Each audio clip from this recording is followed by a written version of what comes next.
긴 그런 어떤 여운을 즐기기 위해서 좀 가벼우면서 약간 동화 같은 느낌의 가벼우면서도 주제의식에서 벗어나지 않는 책을 한번 선정해봤습니다. 좀 아마 책 읽으신 분들은 뭐 처음 펼쳐가지고 끝까지 다 읽게 되세요. 그렇죠? 이 네. 변신 같은 경우에는 네. 궁금해서라도 그렇게 읽게 되시죠? 네. 그래서 현실이 제일 재밌는 것 같아요. 맞아요. 그 심판 이 책 그 책에는 그 단편집이라서 거기는 없는데 중편에 심판이 있어요. 심판.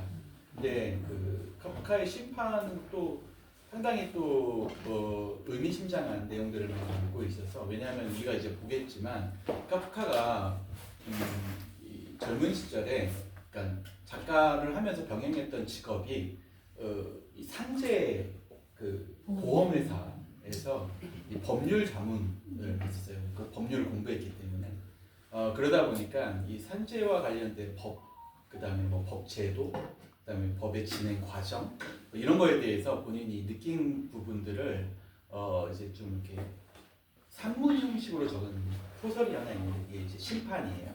이 심판을 보면 법을 진행하는 과정에서 이 피고나 그다음에 피참여인 뭐 그다음에 청구인 이런 사람들이 인격적인 대우를 받지 못하고 그다음에 한 단어나 지시어 같은 걸로 대치해 버리는 상황, 인격적으로 무시되는 거죠.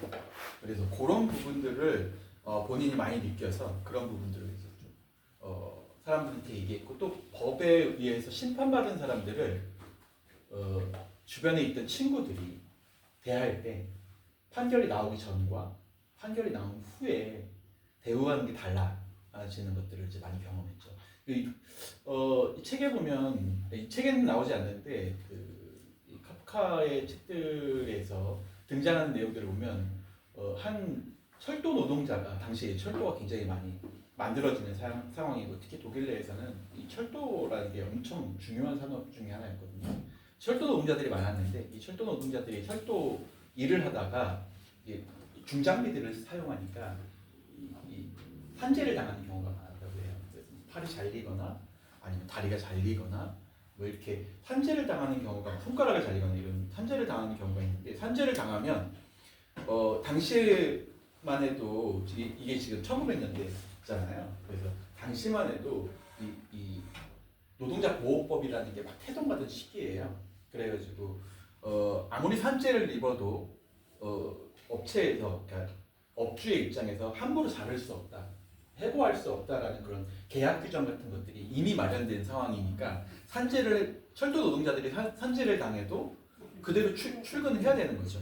근데 출근을 하게 되면 이제 노동자가 원래 하던 일들을 할 수 없잖아요. 그 산재를 당한 상태니까 그거를 그냥 고용주에서는 모른 척해요. 내버려 두죠. 그러니까 노동자들은 많으니까 일을 그냥 시키는데 원래 시키던 대로. 그런데 어떤 사람이 산재를 당하고 돌아오게 되면 그 산재에 대한 피해를 입는 사람들이 누구냐? 그렇죠. 주변 동료들이죠. 그 사람이 하던 일들을 본인들이 이제 더 해야 되는. 그럼 같이 이제 산재 당한 사람들끼리 산재 당하고 난 다음에도 여전히 이제 쉬는 시간에 밥 먹고 담배 피고 술 마시고 할 거 아니에요. 그러면 그런 자리에서 이 사람이 점차 이제 외톨이가 되고 결과적으로는 사람들 눈치를 보면서 이제 알코올 중독이라든가 마약 같은 거에 손대게 되고 결과적으로 인생이 무너지게 되는 과정을 스스로 본 거예요. 법을 집행하는 과정이 있으니까. 그런 과정들을 이제 뭐 비판하는 형식으로 소설을 써봐야겠다라는 내용으로 쓰여진 책이 아까 얘기했던 뭐 심판 같은 책인데 카프카의 심판은 굉장히 좀 의미심장한 내용들을 많이 담고 있어요. 이거는 이제 우화적으로 담고 있다고 하지만 심판은 직접적으로 다루고 있어요. 그래서 심판도 굉장히 읽어볼 만한 그런 책입니다. 근데 이제 우리가 하고자 하는 주제의 시각도 좀 벗어나 있기 때문에 오늘은 이제 변신을 중심으로 한번 보도록 하겠습니다. 1915년에 쓰여진 소설이고요. 카프카 굉장히 불운한 인생을 사신 분이에요. 한번 작가부터 볼게요. 1883년에 태어나서요. 1924년에 들어가셨습니다. 굉장히 짧았죠. 40세. 세계를 보면 이래요. 1883년 7월 3일 오스트리아 헝가리 제국의 속국이었던 체코 프라하의 알슈타트에서 출생했다. 당시에는 체코라는 국가가 없었어요. 우리가 흔히 알고 있는 체코라는 명칭은 최근에 생긴 거고, 그 전까지만 해도 체코하고 슬로바키아를 묶어서 체코슬로바키아라고 해서 이 뭐예요? 그 소비에트 연방의 속국으로 그렇게 한 지역으로 기억하고 있죠. 그 이전. 그래서 그 이전에 프라하의 알슈타트라고 하는 도시에서 태어났습니다. 아버지가 이제 유대인이었어요. 다 유대인 가족이에요.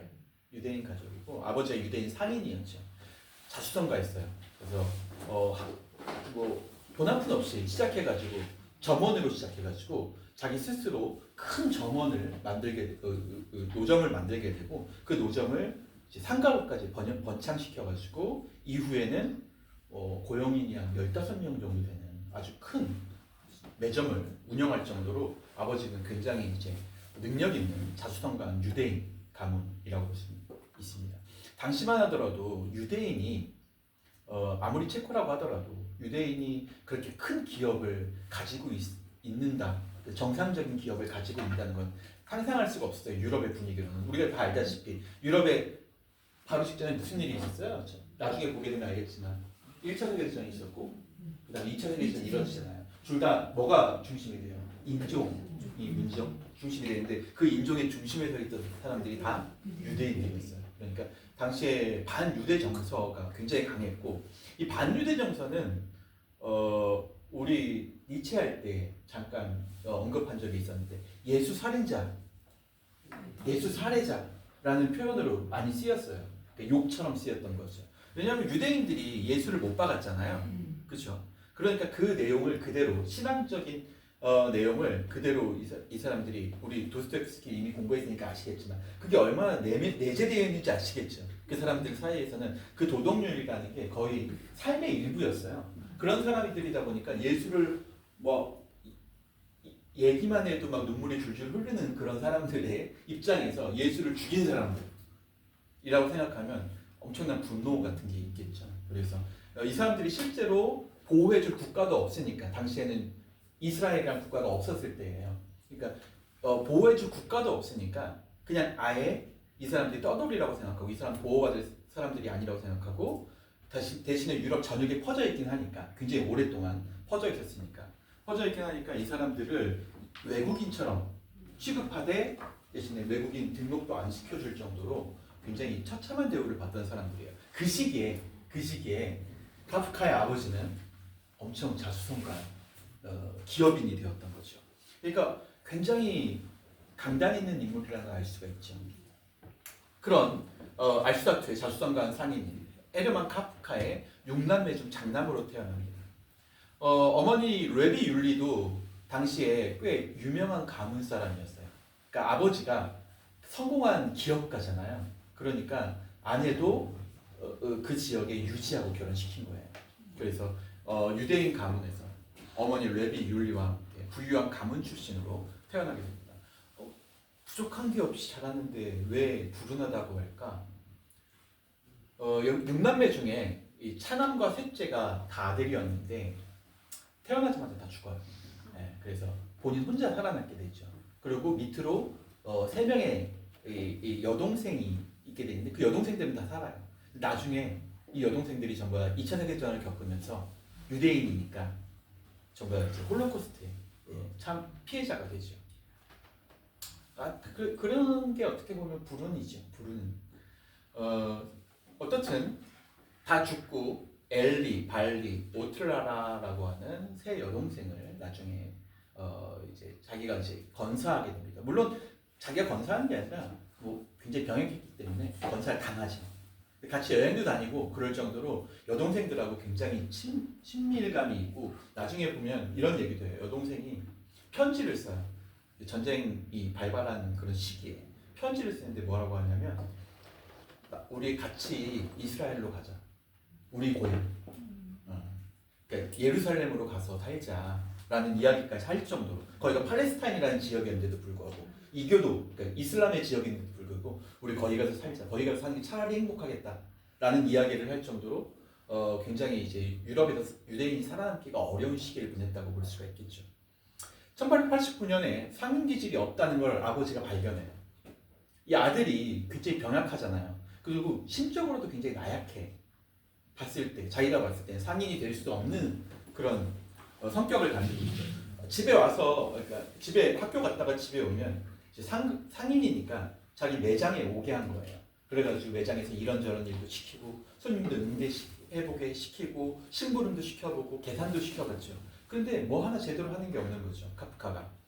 그래서 굉장히 좀 아버지에게 구박을 많이 당해요. 그럼 너는 차라리 법을 공부해서 아버지가 일하는데 법적인 도움을 줄 수 있는 그런 역할이라도 해라 라고 해서 1901년까지 독일계 왕립 김나지움에서 법학을 공부시키게 됩니다. 1900년 17세 정도 되는데요. 그때 처음으로 니체를 읽어요. 그때 이제 니체를 읽으면 이제 권위라는 거에 어떻게 저항해야 되는지를 알게 되죠. 권위라는 게 다 사기에 불과하고 우리는 어떤 방식으로든 이 권위에 도전해야 말 그대로 자유인으로 살 수 있다라는 걸 주장했던 짜라투스트라를 우리는 이미 공부했잖아요. 이 책을 읽은 카프카는 완전히 달라지죠. 그래서 고등학교 졸업 후에 프라하에 있는 페르디난트라는 대학에 입학하게 됩니다. 이것도 왕립학교인데 거기에서 법학을 전공하면서 동시에 예술도 내가 좋아하는 건 예술이야 하면서 예술을 공부하기 시작합니다. 니체의 영향이죠. 이 무렵에 예술의 흥미를 느끼기 시작해서 19세가 된 1902년에 여름학기 동안 동문학을 수학하게 됩니다.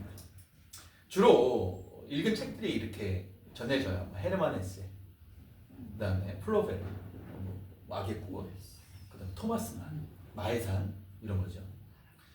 세 개 다 어떤 공통점이 있냐 찾아보면 생각해 보면 물론 그런 걸 언급한 책들은 없지만 뭐 다 읽어본 입장에서 보면 이 세 가지는 전부 다 독백으로 이루어져 있어요. 1인칭 시점에서 아주 깊은 사색, 개인의 깊은 사색을 기반으로 한 소설들을 주로 많이 썼던 사람들이 헤르만 헤세, 플로베르, 토마스 만이죠. 사물을 정확하게 보고 그 사물에 있는 의미를 발견하려고 노력한 거예요. 그리고 그걸 누구에게 물어보지 않고 자기 스스로 깨우친 거죠. 그렇기 때문에 이 헤르만 헤세를 굉장히 좋아했다고 알려져 있습니다. 그런데 관심을 갖게 되고요. 본인의 작품 성향도 당연히 그런 방식으로 이어지게 되죠. 1904년에 21세에 어느 투쟁의 기록이라는 자기의 첫 번째 작품을 완성을 하게 됩니다. 그리고 뭐 큰 의미는 없었는데 어쨌든 그거 이후에 지속적으로 이제 자신의 문학 실력을 늘려가기 시작합니다. 1906년이 되면요. 23세가 되는데 프라하 대학에서 법학 박사학위를 아버지의 원대로 하게 됩니다. 하지만 아버지 직장에서 일하지 않아요. 그래서 산재 보험에서 일을 하죠.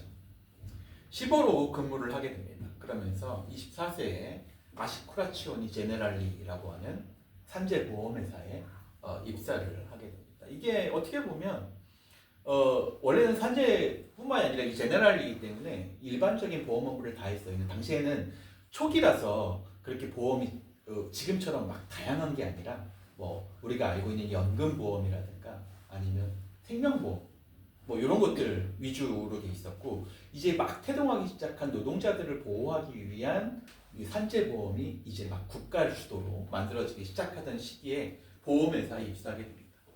그때 이제 열심히 일하면서 낮에는 일하고 밤에는 집필을 열중하게 됩니다. 그리고 25세에 결심을 해요.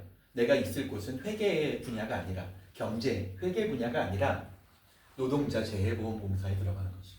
이렇게 얘기하면서 노동자 재해보험공사로 뭐라고 해요?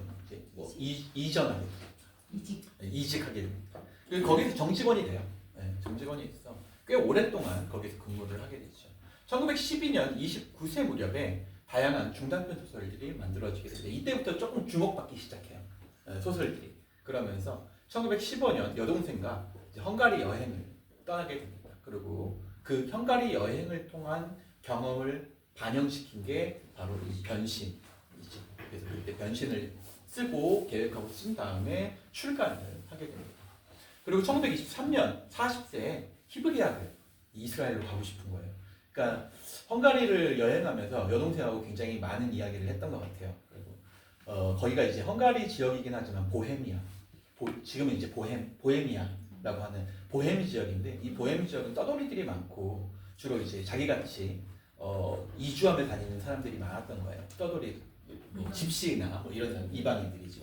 그런 사람들이 많았기 때문에 거기에서 우리가 가야 될 곳이 어딘가, 우리의 고향은 유럽이 아니야 라고 생각하면서 예루살렘으로 가기 위해서 이제 히브리어를 공부를 하게 됩니다. 그러면서 그 당시에만 해도 이제 팔레스타인 지구죠. 예, 그 이스라엘은 없었으니까 팔레스타인 지구로 가야겠다라고 해서 이주 계획을 세웠는데 안타깝게도 1924년 6월 3일에 이제 여행 후유증이죠. 여행 후유증으로 해결이 뭐 악화되어서 근교에서 결핵 요양소에서 사망을 하게 됩니다. 끝까지 이제 뭐 마지막을 임종을 지켜줬던 사람은 이제 여동생 이런 뭐 삶을 보면 뭐 불운한 그런 삶의 모습을 우리가 알 수 있는데 실제 카프카의 삶은 이것보다도 혹독했어요. 네, 나중에 이제 그건 이 소설을 읽어보면서 우리가 알 수 있어요. 주요 작품 한번 볼까요? 장편 소설로는요, 우리가 아까 방금 전에 얘기했던 심판이고요. 그 다음에 병이 퍼지면서 이 도시가 봉쇄되는 성이라는 작품이 있습니다. 이 작품 심판과 성은 같이 묶어서 많이 판매를 하고 있어요. 그러니까 같이 혹시 이제 이 책을 읽으시고 카프카는 우리가 동정할 수밖에 없는 사람이거든요. 카프카를 보고 난 다음에 카프카를 잊지 못해 절대 죽을 때까지 아마 못 잊을 거예요. 카프카는 카프카를 계속 찾게 되죠. 그럴 때 우리가 접하기 쉬운 책들이 심판, 성 이런 책입니다. 그것보다 더 쉬운 책들은 우리가 오늘 읽게 될 그 소설집에 있는 책들이죠. 소설 단편 소설들이에요. 선고, 그 다음에 지방에서의 결혼 예식, 관찰, 그리고 오늘 보게 될 변신. 유명한 책은 이제 유형지에서 유명하고요. 시골 의사도 유명한 책이에요. 유명한 단편 소설이에요. 학술원에 보내는 보고서 이건 조금 이제 법률적인 내용이라서 재미는 없지만 그래도 어쨌든 카프카를 보시게 되면 카프카를 계속 찾게 돼요. 그래서 카프카를 읽으실 분들은 잘 참고하시면 좋을 것 같습니다. 자, 주요 사상을 한번 간단하게 살펴보도록 하죠. 카프카를 좋아하는 작가들이 엄청 많아요. 우리가 만약에 원래 읽으려고 했던 그 자유라는 지제도 슬라브의 지제의 책에 자유라는 책에 보면 거기서 카프카가 언급이 돼요. 카프카는 문학가들의 문학가라고 불릴 정도로 아주 뛰어난 상상력을 가지고 좀 약간 멜랑콜리한, 그러니까 음울한 소설을 주로 많이 쓰는 사람이죠. 아주 깊은 내면의 사색이 없이는 발견할 수 없는 그런 내용들, 개인의 그런 내용들을 아주 담담하게 그려내기 때문에 마치 아주 슬픈 이야기를 아주 아무렇지도 않게 하는 어린아이 같은 느낌이 들 정도죠. 그게 어떻게 보면 카프카의 매력이라고 볼 수 있습니다. 그래서 자기가 보통 이제 카프카를 볼 때 주로 이제 저 같은 경우에는 이제 주로 청소년기에 사춘기 시절 많이 읽게 돼요. 카프카를 사춘기 시절에 만약에 뭐 손주라든가 뭐 주변에 사춘기를 힘겹게 이겨내고 있다라는 사람이 있으면 그 친구한테 짧은 책이니까 변신이라든가 이런 카프카를 한번 읽어보게 시키면 좋아요. 읽어보면 좋아요. 그러면 이런 걸 한번 읽어보고 같이 이야기해보면 자기의 그 아픔이라든가 자기가 하고 있는 생각 같은 것들이 자연스럽게 나올 수 있는 통로를 제공해줘요. 그렇기 때문에 카프카는 청소년들에게도 아주 권장되는 도서이기도 하고요. 그 다음에 나중에 이제 누구를 잃거나 그런 슬픈 상념에 잠겼을 때 그럴 때 읽으면 굉장히 큰 위로가 되는 작가라고도 볼 수 있습니다. 저도 강력하게 많이 추천드리는 작가예요. 주로 이제 이렇게 작가들의 작가라고 불릴 정도로 굉장히 이제 사람들에게 사랑받는 작가인데 그 중에서도 우리가 잘 알고 있는 우리가 읽었던 작가 중에 한 명을 꼽는다면 유발 하라리를 꼽을 수 있죠. 유발 하라리도 카프카를 많이 언급해요. 카프카의 책이 좋아서 언급하는 것보다 카프카가 가지고 있는 사고방식을 굉장히 존중해요. 왜냐하면 카프카는 1900년대 초, 그러니까 1800년대 말부터 1900년대 초라고 하는 근대화 시기, 이 과도기, 포스트 모더니즘으로 넘어가는 근대에서 현대로 넘어가는 과도기를 겪은 사람이거든요. 근데 아직까지 근대적인 사고방식, 그 모더니즘 사고방식이 강할 때예요. 작가로서도 그렇고 뭐 사상가로서도 그렇고 법학자로서도 그렇고. 근데 이 아주 강한 시기에 모더니즘 시기에 이 사람은 뭘 생각했냐면 탈인간화를 주장해요. 그러니까 포스트 휴머니즘이라고 부르거든요. 근데 이 포스트 휴머니즘은 포스트 모더니즘 이후에 아주 최근에 나온 개념이에요. 유발 하라리도 아주 최근에 사이보그라는 개념을 통해서 인간이 앞으로 어떤 방식으로 진화해 갈 것인가 이걸 이야기할 때 주로 포스트 휴먼이라는 용어를 쓰죠. 그래서 이 포스트 휴머니즘을 이야기하는데 그보다 무려 100년 전에 먼저 탈인간화를 외쳤던 사람이 바로 카프카였죠. 그래서 유발 하라리도 카프카를 굉장히 그런 의미에서 존중하고 또 좋아합니다. 인문학에 함유되어 있는 베타적이고 인간 중심적이며 유럽 중심적인 인간 개념에서 탈피할 것을 지향한 게 바로 이분입니다. 이 책에 보면 바로 등장하죠. 인간이 뭐가 돼요? 이 책의 변신을 읽으신 분들 아시잖아요. 인간이 뭐가 돼요? 벌레가 돼요. 벌레. 근데 왜 벌레였을까요? 동물도 아니고 새도 아니고 왜 벌레예요? 사람들이 쉽게 밟아버리는. 그렇죠. 사람들이 쉽게 밟아. 그 바퀴벌레 같은 벌레들 있잖아요. 사람들이 쉽게 더러운 것으로 취급하죠. 그런 식으로 자연계에도 뭘 만들어놨어 스스로. 동물보다 못한 존재. 그렇죠. 자연계에도 계급을 만들어. 이게 바로 어떻게 보면 모더니즘의 특성이에요. 인간 중심적 사고 방식을 가지고 있으니까 인간 이외의 동물들을 전부 다, 그러니까 인간 이외의 생물들을 전부 다 체계화시켜서 자기가 얼마만큼 인간과 가까운가를 중심으로 그 체계화의 가장 밑바닥에다가 뭘 놓은 거예요? 벌레를 놓은 거죠. 그 벌레를 카프카가 굳이 인간이 벌레가 된 상황을 이야기하는 이유도 바로 이 탈인간화와 관련되어 있습니다. 우리가 생각해 볼 수 있지 않겠는가? 게다가 실제로 당시에는 탈인간화되어 있는 사람들이 있었어요. 이게 뭐냐? 바로 장애인과 성소수자, 그 다음에 태어날 때부터 기형인 사람들 있잖아요. 이런 사람들이죠. 후천적, 선천적 장애인들. 본인은 이제 산재 전문이었잖아요. 그러니까 그런 사람들을 자기가 대화하면 인간인데 주변에서는 인간이 아닌 것처럼 대우한다는 거예요. 마치 벌레인 것처럼. 왜냐하면 철도노동자 생각해 보세요. 자, 힘든 노동을 해야 돼. 팔을 하나 잃었어. 철도 노동을 하다가 동료들이 이 힘든 철근을 들어야 되는데 거기에 자기는 들 수 없잖아요. 근데 자기는 쉬고 있는 거예요. 그 막사 같은 데서 움막 같은 데서 쉬고 있어. 그럼 동료들이 자기를 어떻게 생각하겠어요? 동료들 입장에서는 네, 그렇죠. 왜냐하면 일도 안 하고 우리의 그 노동만 증가시키면서 월급은 나눠가는 사람. 뭐라고 얘기해요? 방금 전에 얘기했던 버러지. 버러지 같은. 네, 그렇게 표현했다는 거예요. 당시에. 그 당시에 그런 생각들을 본인이 접하면서 인간이 왜 벌레를 그렇게 합치게 취급하는가? 그러니까 벌레라는 존재 때문에 그런 게 아니라 벌레가 가지고 있는 가치 때문에 그래요. 세상에는 그렇게 태어나는 사람도 있잖아요. 자기처럼 태어나서 한 번도 고향에 가보지 못한 카프카가 있는 거예요. 유대인으로서. 그런데 고향이 없다는 이유로 멸시받았던 거야. 너 고향이 어디야? 물어보게 되면 너 가문이 어디 가문이야? 물어보면 아무도 얘기하지 못해. 자기는 가문도 없고 고향도 없는 사람이니까. 그러면 자기를 어떻게 취급했다는 거야? 그렇죠. 자기 같은 사람들이 있는데 자기가 생각을 하거나 뭐 예술에 대한 감각을 가지거나 글을 써보거나 그러면 그들보다 뒤떨어지는 게 아무것도 없잖아요. 네. 그런데도 불구하고 그 사람들은 단지 그런 이유만을 가지고 그런 부수적인 이유만을 가지고 자신을 낮춰본다는 거죠.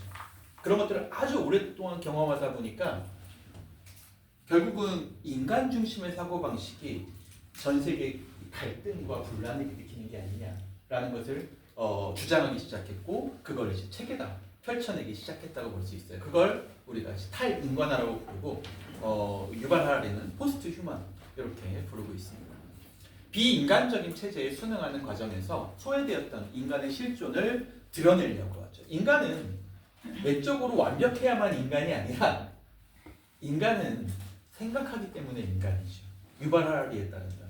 인간은 가족을 가지고 있기 때문에 가족을 나보다 우선시하기 때문에 인간이고, 인간은 사랑을 하기 때문에 인간이고, 인간은 나가고 싶기 때문에 인간이고, 뭐 이런 식으로 인간의 여러 가지 특성들이 있는데 그 특성들을 다 배제한 채 당시에는 외적으로 완벽한가, 물리적 조건이 다 갖춰져 있는가, 가문이 돈을 가지고 있는가, 명성과 명예가 있는가, 이런 것만 가지고 인간을 평가하려고 했다는 거예요. 그러다 보면 인간의 실존이 점점 사라지게 되죠. 무의미해지게 돼요. 우리 이걸 뭐 어디서 봤어요? 사르트르의 구토에서 봤잖아요. 로깡땡이 자신을 둘러싸고 있는 많은 조건들을 이야기하죠. 처음에. 그리고 주변 사람들도 그걸 아주 높게 평가해줘. 지식이라든가 그 사람이 가지고 있던 직업이라든가 그 사람이 했던 여행 경험이라든가 이런 것들을 엄청 높이 사주잖아요. 분석자가. 그런데 정작 본인은 뭐예요? 그런 것들로 본인이 결정된 게 아니죠. 본인은 정작 자신의 사고방식으로 결정되어 있는데, 그리고 그 사고방식마저도 내게 아닌 것들이 발견되고 있는데 지금 현재. 그래서 구토감에 하루하루 살아가기가 힘든 지경인데 사람들은 자신의 외면만을 바라보려고 한다는 거예요. 그러다 보면 점차 형식이 인간의 본질을 넘어서게 되는 거죠. 그래서 나온 게 우리가 알고 있는 실존주의라는, 사르트르의 실존주의라는 개념인 거죠. 인간은 결국 본질이 어디에 있다? 형식이 아닌 실존에 있게 된다. 그리고 그 실존은 우리가 이야기할 수 없는 거예요. 합리적으로도 이야기할 수 없죠. 당신은 어떤 실존을 가지고 있냐 이렇게 물어보면 어떻게 얘기해요? 합리적으로 얘기할 수 없어요. 근데 알죠. 본인은 알잖아요. 내가 무엇 때문에 난지 알잖아요. 내가 무엇 때문에 타인과 다른지 알지요. 근데 얘기할 수가 없어. 당연히 얘기할 수 없어요. 그거는 합리적인 게 아니기 때문에 그래요. 그게 실존이죠. 근데 그 실존을 느끼는 순간 주변에 있던 모든 합리적인 것들이 무너지는 걸 경험해요.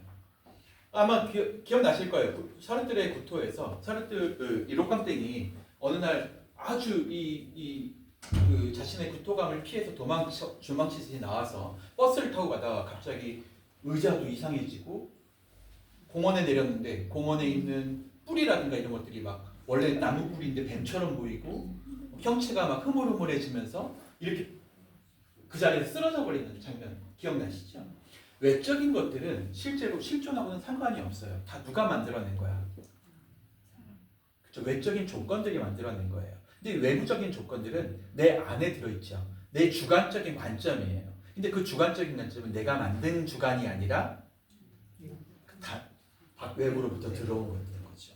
내 실존하고 아무런 상관도 없는 것들이니까 사실 다 무너져 버려도 아무 의미가 없어요. 내 실존은 여전히 굳건하죠. 그 로깡땡은 그렇게 얘기하잖아요. 그러고 난 다음날 뭐라고 얘기해요? 더 이상 로깡땡으로 살지 않을 거야. 더 이상 나는 이제 로깡땡이 아니야. 이렇게 얘기하죠. 그리고 그 지역을 떠나버리잖아요. 그런 것처럼 인간의 실존은 지속적으로 형식에 의해서 압도되어 왔어요. 그런데 이제 이 실존을 끌어내보자. 심지어 인간의 외형이 바퀴벌레면 어때요? 벌레면 어때? 인간의 실존은 그래도 존재하는데 그걸 우리한테 보여주고 싶었던 거죠. 인간중심주의를 극복을 하기 위한 시도로서 인간과 자연화된 타자를 설정합니다. 기존의 인간이라는 개념의 경계를 흐리고 일관성 없는 다중적인 정체성을 강조하죠. 그래서 이 책에 보면 실제로 이 갑충이라고 나오잖아요. 인간만큼 큰 갑충.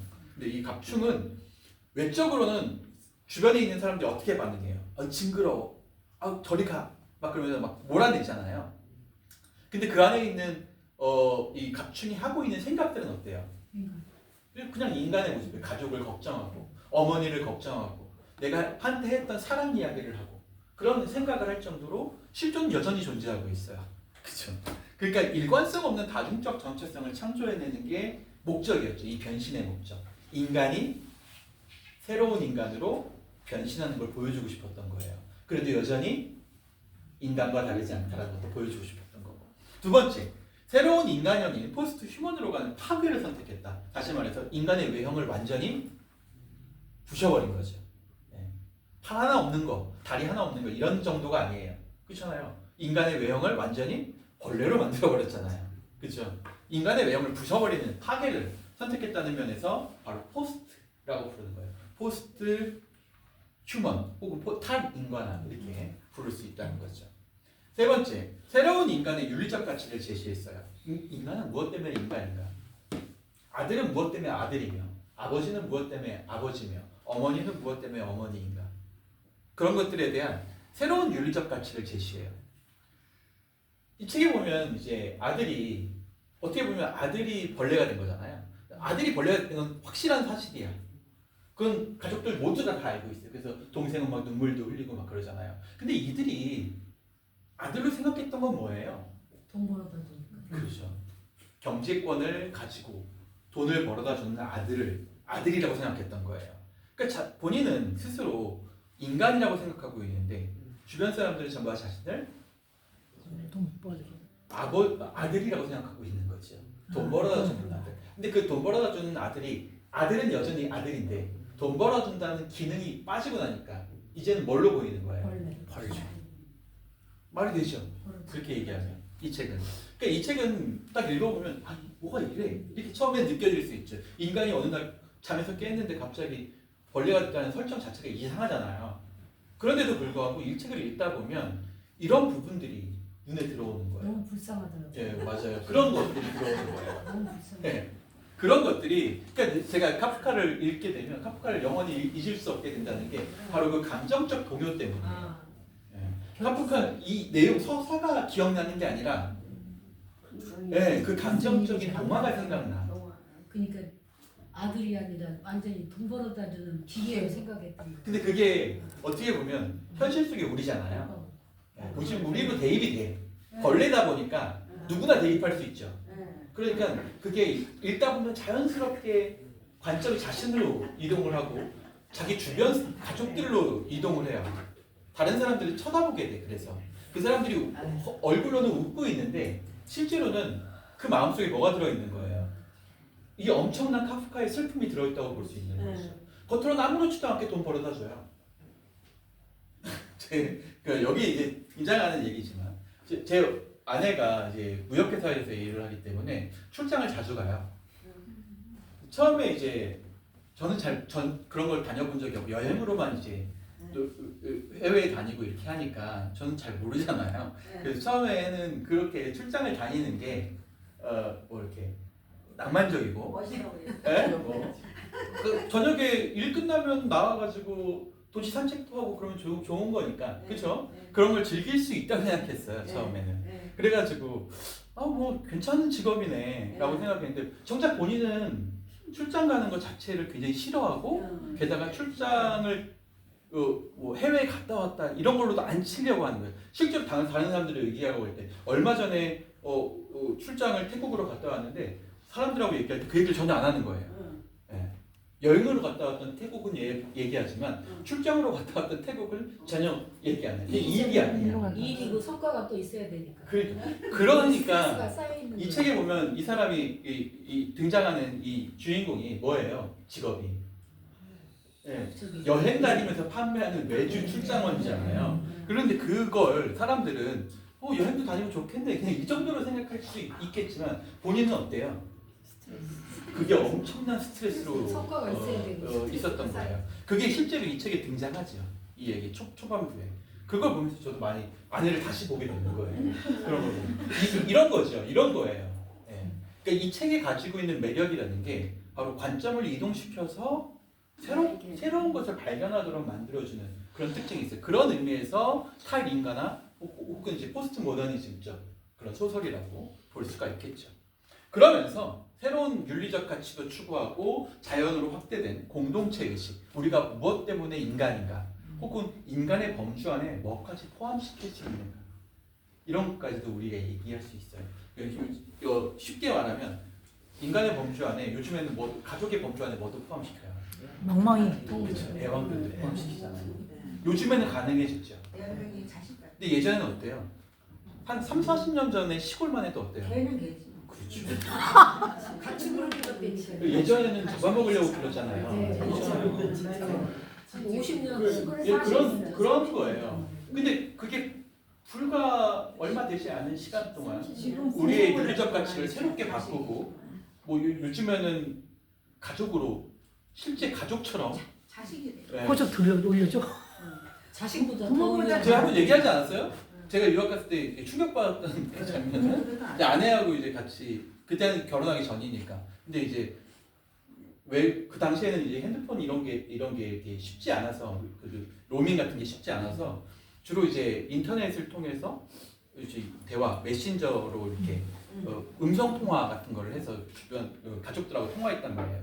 그 인터넷이 되는 곳에 가서 하는데 그 당시만 해도 이제 영상 통화가 되니까 인터넷으로는 걔하고 영상 통화하는 장면을 보고 너무 깜짝 놀란 거예요. 저는 걔하고 그 가족하고 영상 통화하는 건 이해하겠는데 걔하고 영상 통화가 되나? 뭐 이런 거 있잖아요.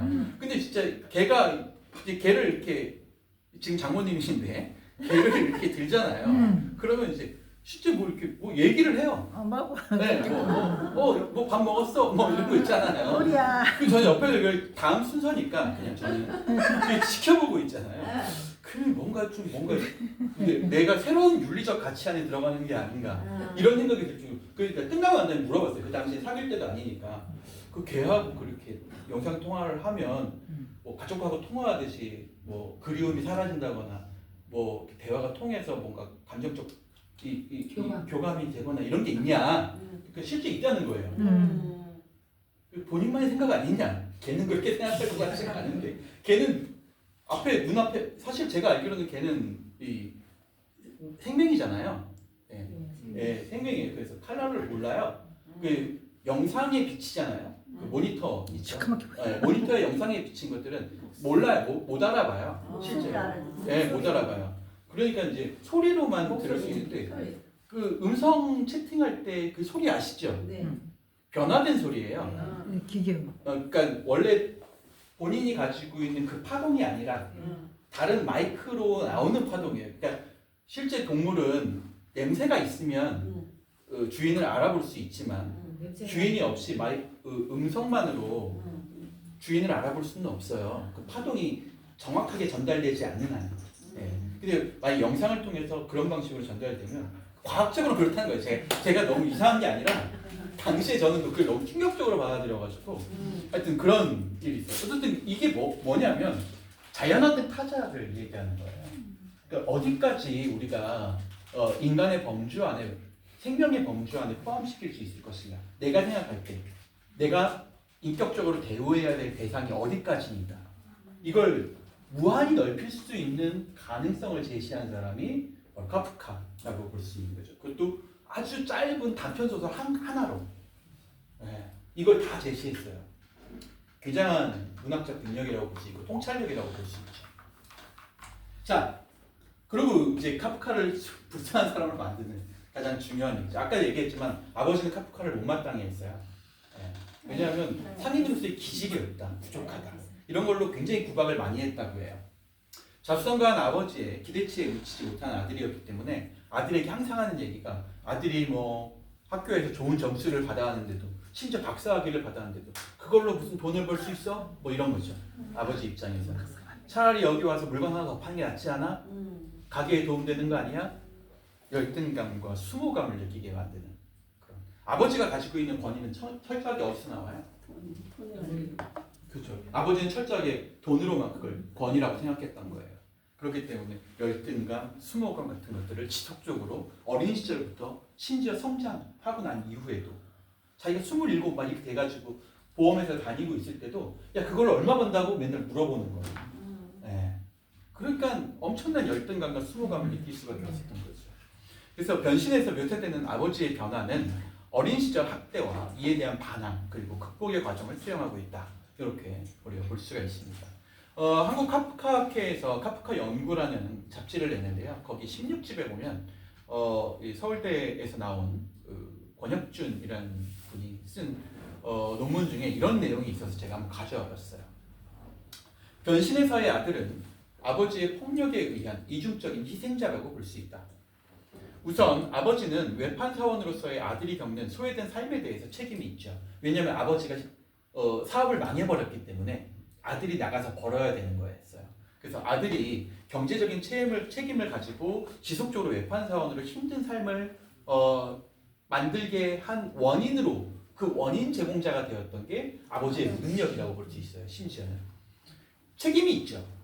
그런데 아들은 아버지의 채무 변제를 위해서 그리고 가족의 부양을 위해서 노동을 강요받게 되죠. 어쩔 수 없어요. 아버지는 더 이상 일할 수 없는 입장이 되어버렸으니까. 그래서 자기가 동생은 여동생이고 어머니가 나갈 수는 없으니까 게다가 뭐 이분들이 나중에 보면 삭바느질하고 막 이러잖아요. 할 수 있는 일이 별로 없는 시대예요. 그러니까 당연히 자기가 아들이니까 아들로서 나가서 강제 노동을 했다고 보는 거죠. 이로 인한 인간적인 고통에서 배제되었기 때문입니다. 어떻게 보면 인간이 가지고 있는 삶의 아주 핵심은 가족과 소통하고 저녁에 가족들과 같이 모여 앉아가지고 식사하고 디너, 우리가 흔히 말하는 다이너라고 하는 게 그런 거잖아요. 저녁을 거하게 먹는 유럽의 방식은 왜 필요해요? 그때 사람들이 대화를 하기 때문이죠. 근데 거기에서 벗어나게 되잖아요. 그 외판 사원이니까 여행지에서 잠을 자게 되고 그런 것 때문에 거기에서 벗어나게 되죠. 배제되죠. 가족에서 점차. 그런데 아들은 이제 변신으로 인해서 아버지에게서는 다시 정죄받는 존재가 됩니다. 처음에도 강제 노동을 한 노동자로 취급받았는데 이제는 아예 정죄를 받는 존재가 돼버리게 된 거죠. 이중적 희생자라고 볼 수 있다는 거예요. 이걸 이렇게 해석하기도 하더라고요. 그런데 아들은 이제 정죄를 받는 존재가 돼요. 결국 아버지의 처벌을 받게 되고 이 작품에서도 아버지의 존재는 아들을 불가피하게 죄인으로 만들고 처벌하는 존재로서 작용하고 있다. 이렇게 표현하기도 했습니다. 굉장히 어떻게 보면 슬프죠. 네. 아들의 삶이라고 하는 게. 근데 실제 이렇게 얘기할 때 아들의 삶은 이야기하지만 그 안에 주인공의 삶은 없잖아요. 주인공의 생각과 사랑, 자신의 어떤 성장, 뭐 이런 것들, 가족과의 관계 이런 것들은 전혀 없어요. 그냥 아들의 삶이에요. 아들. 돈 벌어다 주는 아버지를 대신해서 가사를 책임지는 아들의 삶. 그런 것들을 어떻게 이 소설에서 등장시킬까라는 것을 기반으로 해서 만들어진 소설이 이 변신이다. 이런 평가가 있습니다. 자, 뭐 내용은 간단하니까 이제 사상도 뭐 우리가 이제 카프카를 논할 때 사상 같은 것들을 뭐 깊이 연구할 그런 필요는 없어요. 뭐 그것들이 우리가 이렇게 단 얘기해서 얻어지는 게 아니라 합리적으로 얻어지는 게 아니라 책을 읽다 보면 자연스럽게 동화가 돼. 그 감정이. 그러다 보면 카프카를 생각하게 되는 거죠. 한번 내용으로 바로 한번 들어가 보도록 하겠습니다. 이 책은 이제 크게 이제 3부로 나뉘어져 있잖아요. 그래서 처음에 1부의 내용은 이제 카프카가 이 주인공이 그 벌레로 변하는 장면을 이야기하고 있습니다. 한번 볼까요? 어느 날 아침 뒤숭숭한 꿈에서 깨어난 그레고르 잠자죠. 주인공의 이름이 그레고르 잠자는 자신이 침대에서 흉측한 모습의 한 마리 갑충으로 변한 것을 알아차렸다.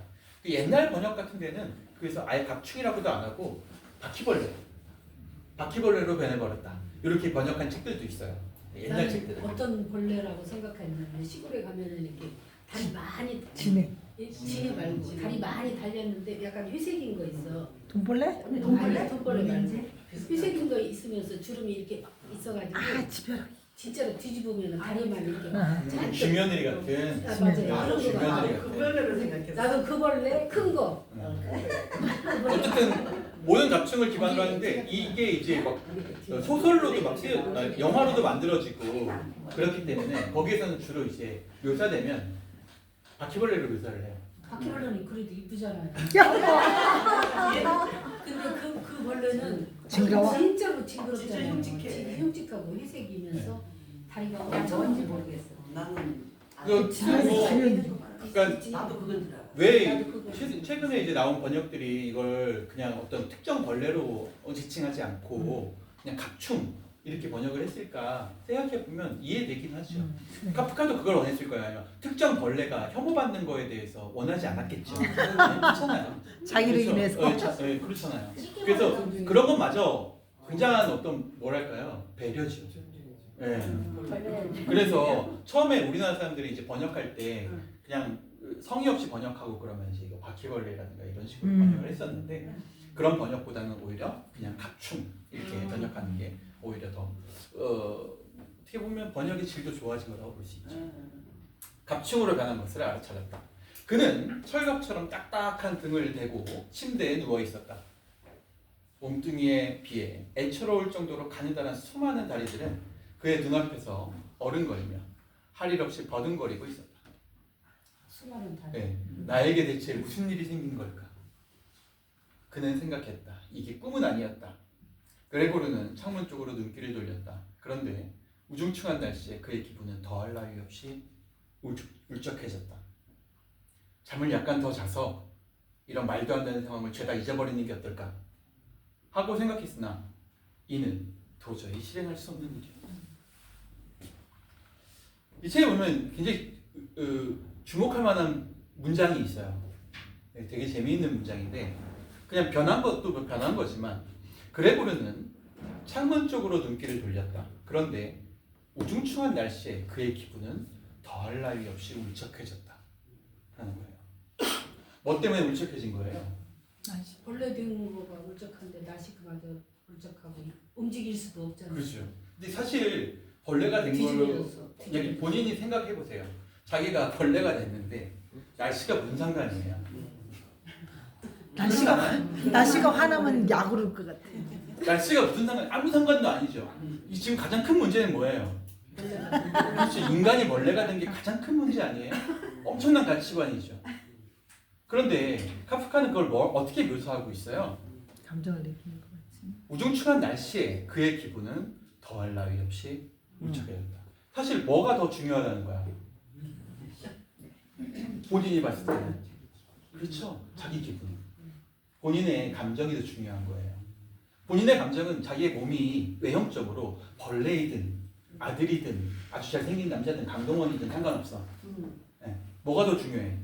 그날의 내 감정. 그게 더 중요했던 사람이라는 거예요. 주인공은. 그걸 보여주기 위해서 이 문장을 쓴 거죠. 그렇죠? 작가는.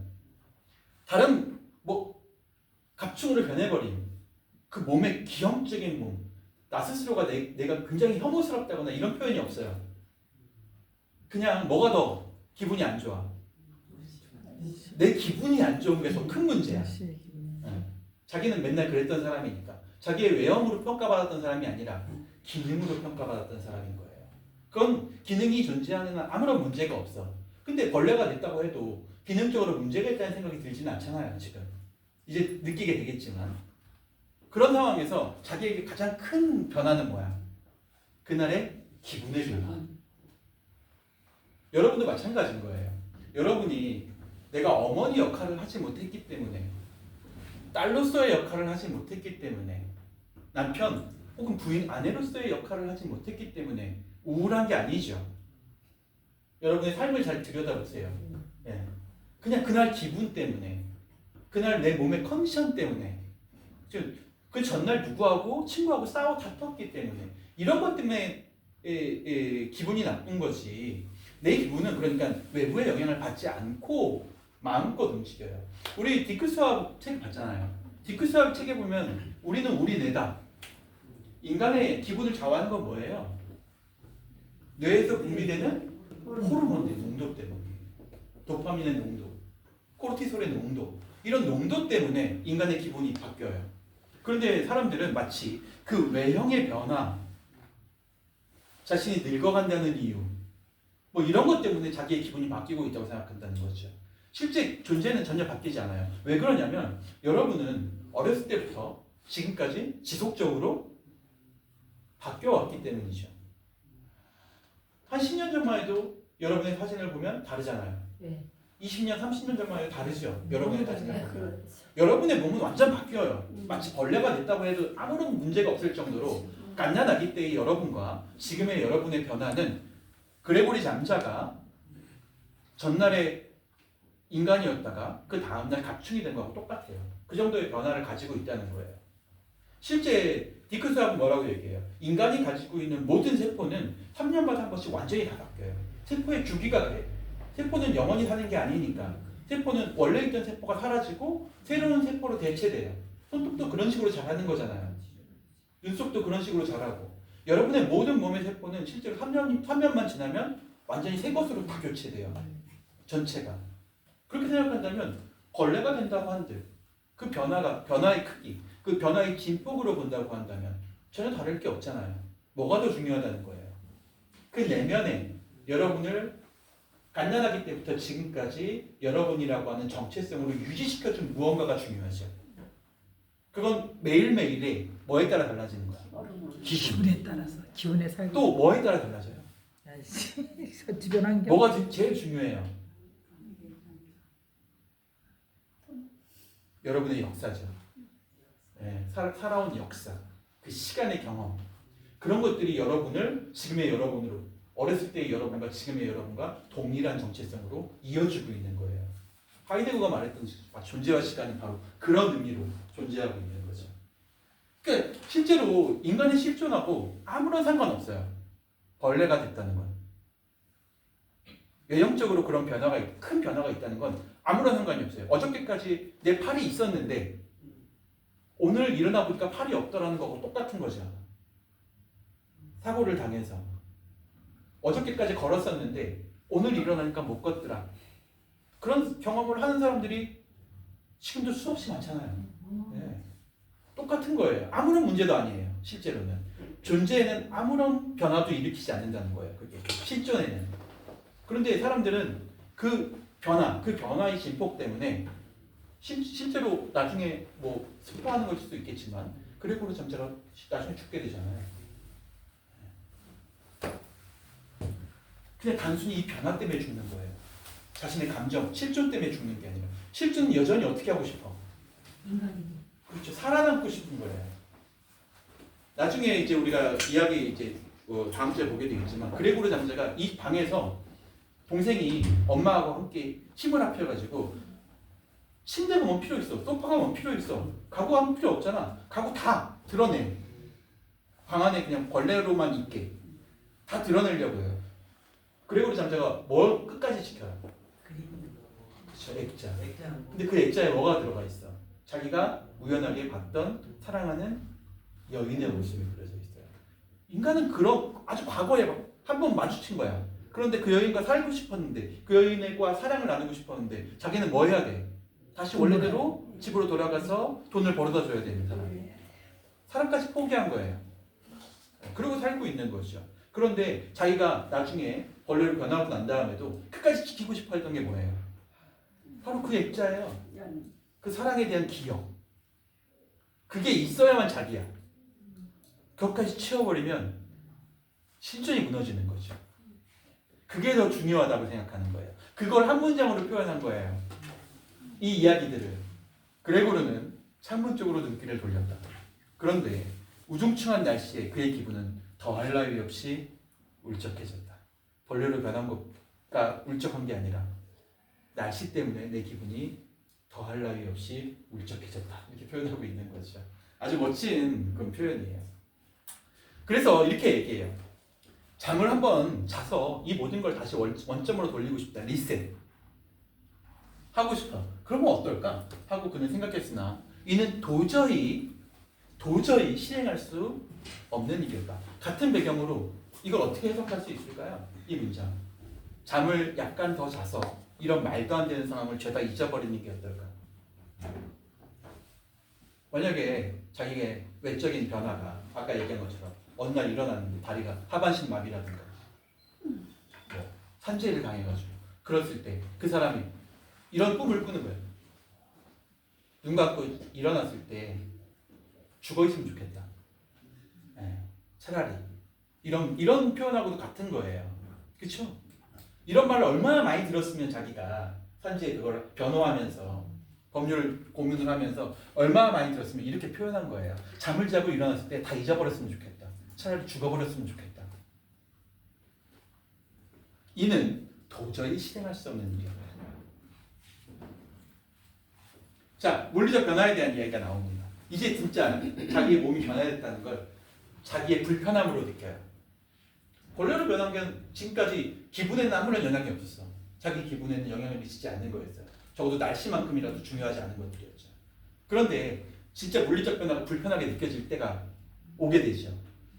그는 오른쪽으로 누워 자는 버릇이 있었지만 지금의 상태로는 그런 자세로 누울 수 없었기 때문이었다. 넓적하니까 이렇게 누울 수가 없죠. 옆으로 누울 수가 없잖아요. 넓적하니까 벌레가. 몸을 오른쪽으로 돌리려고 아무리 뒤척여 보아도 번번이 흔들거리며 등을 바닥에 대고 누운 자세로 되돌아올 뿐이었다. 아무리 애써도 돌아올 수 없는 무언가죠. 외적인 변화. 뒤집어져 버렸어. 그는 한 100번쯤 그런 일을 시도해보았고 죽어라고 한번 해본 거예요. 노력을. 어떻게든 원래대로 돌아가려고. 내가 원하는 대로 돌아가려고. 한 100번쯤 그런 일을 시도해봤어. 그리고 멋대로 바둥거리는 다리들을 보지 않으려고 두 눈을 꼭 감기까지 했어요. 그러다가 지금껏 느껴보지 못한 가볍고 뻐근한 통증을 옆구리에 느끼기 시작했을 때 그때야 비로소 모든 걸 받아들이기로 하는 거죠. 그러기를 그만둬. 어떻게 보면 침상에서 처음 눈을 깬 자신의 몸이 변화된 걸 처음으로 느끼게 된 산재 노동자들을 생각해 보세요. 그들이 어떻게든 자기가 원래 하던 대로 무언가를 해보려고 노력했을 거 아니에요? 수없이 수백 번쯤 시도해 볼 거 아니에요. 그럼에도 불구하고 여전히 안 돼. 돌아갈 수 없다는 걸 깨닫게 되는 순간 결국 보지 않으려고 두 눈을 꼭 감는 것밖에 도리가 없다는 거예요. 물리적 변화는. 내가 원한 게 아니잖아요. 그레고르 잠자가 벌레가 되기를 원했어요? 노동자들은 자기가 다치기 원했는데 다쳐요? 그러다가 지금껏 느껴보지 못한 통증이 느껴오기 시작합니다. 몸으로 느껴져요. 그 통증은. 어쩌다가 이런 고달픈 직업을 택했단 말인가. 근데 직업은 뭐예요? 의판. 세일즈예요. 네. 그러니까 갑자기 직업 얘기가 갑자기 튀어나오는 게 이상하지 않아요? 네. 당연히 뭐하고 연결시킬 수밖에 없어요. 직업적 고통하고 연결시킬 수밖에 없는 거예요. 이 이야기를. 그걸 자연스럽게 우리 머릿속으로 연결시키게 만드는 거죠. 누구도 벌레를 산재 노동자하고 일치시켜서 생각하지 않아요. 이 책을 처음에 읽을 때는. 그렇죠? 그런데 책을 읽다 보면 당연히 계속 나오는 이야기가 뭐야? 직업에 대한 이야기. 당연히 그걸 염두에 둘 수밖에 없어요. 내용을 읽어가면 읽어갈수록 그 얘기뿐이 생각이 안 나. 머릿속에. 어쩌다가 이런 고달픈 직업을 택했단 말인가. 왜냐하면 내가 지금 일어나서 출근해서 아침 기차를 타고 출장을 가야 돼. 그 생각이 먼저 드는 거예요. 일어나자마자. 그런데 몸을 아무리 움직이려고 해도 내가 출장 갈 수 있는 몸이 아니다. 라는 거죠. 그래서 한탄이 이거예요. 어쩌다가 이런 고달픈 직업을 택했단 말인가. 그럼 그런 직업을 택하지 않았으면 그 사람은 편안하게 살았을까요? 곤충이 돼도? 벌레가 돼도 편안하게 살았겠어요? 그렇지 않죠. 전혀 그런 문제가 아닌데도 불구하고 자신의 모든 문제를 뭐하고 연결시켜? 그렇죠. 일하는 거하고 연결시킨다는 거예요. 이게 바로 인간의 숙명이죠. 형식적인 인간의 숙명이에요. 직업이 아니면 자기를 도저히 증명할 길이 없어요. 우리 기억나세요? 그 록강땡 사르트르의 구토에서 의사 로제 이야기 기억나시죠? 자기가 의사일 때만 자기의 존재가 확인돼요. 근데 의사가 아니라 나중에 늙어가지고 자기가 이제 환자가 되게 된다면 그 사람은 실존이 무너지는 거예요. 그런 순간 직업 때문에 그 사람의 실존이 무너지게 되는 거예요. 우리는 누누이 경험하게 되죠. 바로 그레고르 잠자가 어쩌다가 이런 고달픈 직업을 택했단 말인가 라고 하면서 내쉬는 그 한숨은 자기의 몸이 벌레가 되든 뭐가 되든 상관없이 자기의 직업이 유지만 된다면 나의 실존은 아무 문제 없을 거야 라고 하는 확신하고 연결되어 있어요. 근데 그건 확신이 아니라 뭐예요? 환상이죠. 직업하고 인간의 실존은 아무런 관련이 없으니까요. 실제로는. 날이면 날마다 여행이나 다녀야 하다니. 사무실에서 근무하는 것보다 업무상 스트레스가 훨씬 더 심하다. 이 모든 것을 왜 악마가 잡아가지 않는지 모르겠다. 이게 바로 어떻게 보면 직업적 인간, 일하는 인간이라는 어떤 모더니즘의 개념을 우리한테 이야기했죠. 사실 뭐 일하는 인간 이렇게 얘기하면 학술적인 용어 같지만 그냥 단순하게 변화시키면 노동자예요. 그렇잖아요? 노동하는 인간이니까 노동자잖아요. 사무실에서 근무하는 것보다 업무상 스트레스가 훨씬 심하다. 이 노동자로서의 이 삶을 왜 악마가 잡아가지 않는지 모르겠다. 이 모든 것들이 다 어디서부터 나왔습니까? 나에게 고통만 주니까. 어떻게 보면 이 책이 우리한테 주는 교훈은 굉장히 더 우리가 생각하는 것보다 더 깊은 곳으로부터 시작된다고 볼 수 있어요. 그리고 그 이야기의 내용은 우리가 꼭 사르트르의 이 구토의 연장선상에서 기억해야 돼. 이 두 책은 실제 완전히 다른 시기에 쓰여진 다른 책이지만 완전 같은 얘기를 하고 있는 거예요. 좀 쉬었다가 다음 이야기로 들어가도록 하겠습니다.